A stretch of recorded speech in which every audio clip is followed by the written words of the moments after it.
They are determined and they are increasingly confrontational.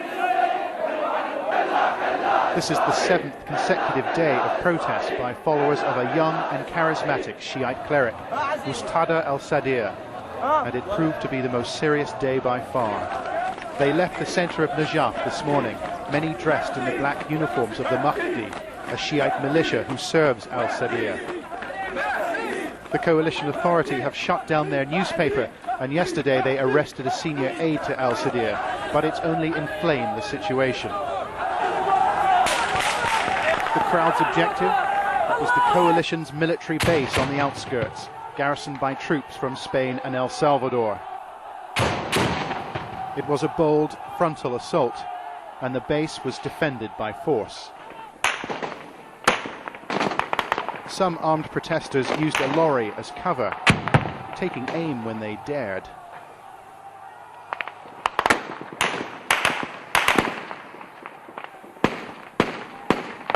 Others used earth trenches to forward their assault. The cost for many was severe. The casualty figures are still uncertain. 19 Iraqis are confirmed dead, another 100 sustained injuries. 4 soldiers from El Salvador also lost their lives in the attack. Then unequivocal condemnation from the coalition. This morning, a group of people in Najaf have crossed the line, and they have moved to violence. This will not be tolerated.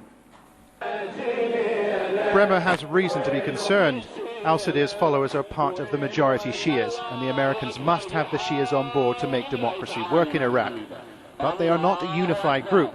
It's unknown how much support al-Sadr commands, but he is proving increasingly disruptive. His followers were also marching in Baghdad this afternoon. The response? Gunfire from Iraqi and US forces.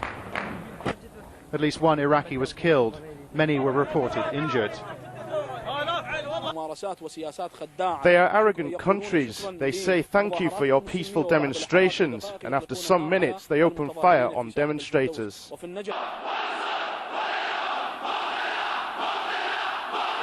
So who is this Shiite cleric who commands such strength of feeling? Muqtada al-Sadr is seen here just 2 days ago, delivering a sermon calling for his followers to strike at officials of the US-led occupation. His power base is here, a teeming slum in northeastern Baghdad, home to as many as 2 million people, and named after his father, who was assassinated by Saddam. He wants an Islamic state and condemns all cooperation with the West. And a few hours ago he released this statement. Terrorize your enemy. God will reward you for what pleases him. It is not possible to remain silent in front of their abuse.